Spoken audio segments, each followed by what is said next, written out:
Hello everyone, Darko 2012 here, reading an article coming from the Independent out of the UK, and it's titled "Army May Patrol Streets to Confront the Fake Phony Terror Threat." Well, it may not necessarily be fake, but uh, yes, the UK government has raised their threat level to um, severe or the highest level, based on no actionable intelligence that would uh, point towards there being a terrorist attack. It's just like I said, if government intelligence agencies are allowing these quote Al Qaeda terrorists to strike or are funding them and training them directly or indirectly, then it would make sense that they would have a pretty good idea when they were going to strike, right?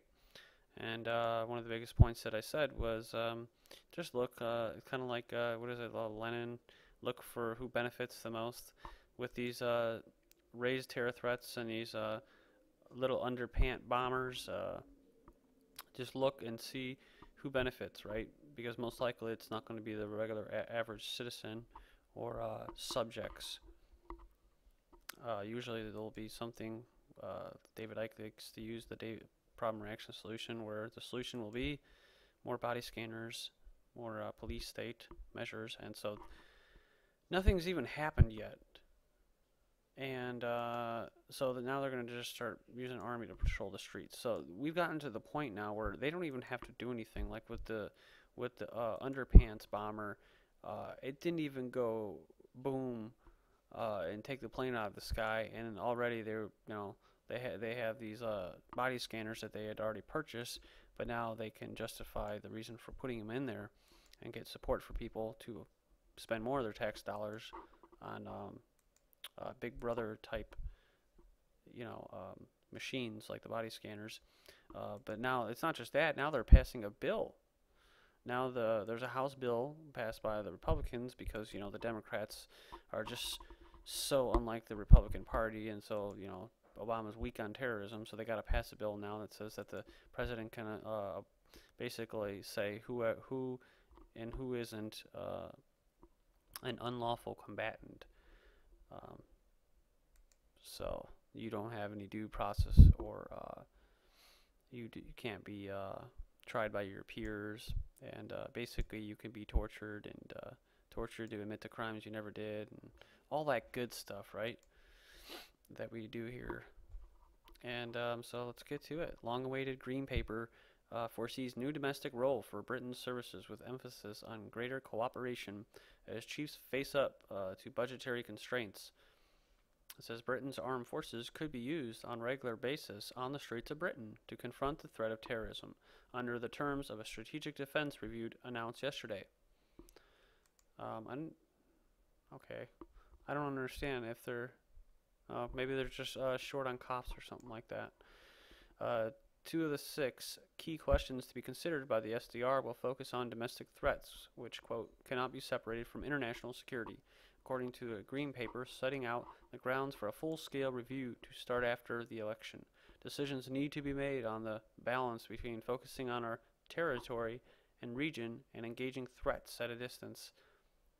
Um, and what contribution the armed forces should make in ensuring security and contributing to resilience within the UK. It said the paper states, quote, stronger, more effective partnership with other Whitehall departments, the intelligence agencies, police forces, and others at the national level will become even more important to achieving our security objective. And that's why in the UK over there, our brothers across the pond, they changed the traffic wardens and gave them police powers, because the police, who not just in the UK but also in the US of A, have been militarized for this economic collapse. So see, they just keep pushing the terror, but the reality is the economy is going to collapse, and if it doesn't, it's going to get bad enough to where people will start revolting, especially when the government keeps spending. So they have these measures and they're getting ready, and so here we go. It says one proposal due to be considered, according to the Whitehall officials, was the formation of a rapid reaction force which could be deployed to counter Mumbai-style terrorist attacks and carry out swift operations outside the country. It's almost laughable because looking back on that, it's mainstream news now that the British intelligence was involved in that. So, just fitting, isn't it? On long-term missions overseas, the economic circumstances meant that Britain will have to cooperate more closely with international allies like France, said the paper. While the U.S. remained Britain's most important strategic ally, much closer cooperation should take place with other countries. In Europe, the return of France to NATO's integrated military structure offers an opportunity for even greater cooperation with a key partner across a range of defense activity. The main theme of the paper was adaptability, imperative due to the varying demands on limited resources. You see where we're getting at here with the limited resources? The state's going fucking bankrupt, people, and we only got another year, I'd say, at least a year and a half until the state finally has to start telling the public what their books are really looking like, because they can only buy so much time to not panic them, right? It's the frog and slowly boiling water, right? That's what we are. We're little frogs, and they're not just turning it on right away. They're just slowly heating the water, and then we're going to be, by the time the water gets to the boil, well, it'll be too late. So the 52-page document admitted that although commanders on the ground in Afghanistan have shown the ability to adapt rapidly to changes, this has been undermined by the system in London. There is a widely held view within defense that our structures and processes have hindered strategic adaptation to evolving challenges and have not been as effective as they should have been in supporting commanders' innovation on the ground. The paper made it clear that the SDR will have to carry out against the backdrop of the £178 billion deficit in the public finances. So there you go. Defense Secretary Bob Ainsworth stressed the wider financial context means resources across the government will be constrained. On spending, a major factor. The Ministry of Defense has a £35 million black hole in its budget.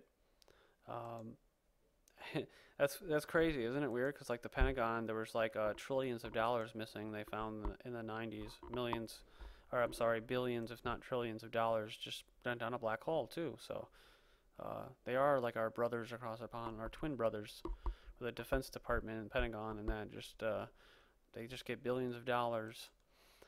It says, however, in presenting the Green Paper yesterday, Mr. Ainsworth stated 3 times that they did not expect it to be too, quote, radical. He also said that one way that the most contentious investment in defense, 2 new aircraft carriers for the Royal Navy, is likely to go ahead. Of course. Senior officers in the Army, doing the vast bulk of the fighting previously in Iraq and now in Afghanistan, have forcefully argued in private that the carriers were a luxury in the current economic circumstances and were relics of the Cold War and the age of the insurgent. It says, Mr. Ainsworth said yesterday, the Strategic Defense Review will have to take a pretty radical direction not foreseen by me in order to suggest those capabilities will not be required, he said. Okay, whatever. While, of course, the whole defense is in the review, we understand the commitments we have already made and the likelihood that those will continue to be required in the future. And it says the military balance, an annual assessment of international defense published by the International Institute of for Strategic Studies yesterday showed that China and India significantly raised their defense spending in 2009. India raised its defense budget by 21% following the Mumbai attack that previous year, while China raised its spending in that field by 15%. So you can see the trends here, guys. We live in a world economy, kind of unfortunate, I think. You can call me an isolationist or whatever, but long story short, this is all throughout history, when the state goes bankrupt, they go to war. And that's to divert attention away from what's going on inside their own country. But it also, wars make money for the bankers, and the bankers run the planet, right? So wars are good for the bankers, bad for the people, because it's all on our backs. And while this is all going on, they need a nice police state force to keep their slaves in check, their little serfs. So thank you for checking this out, and have a good day.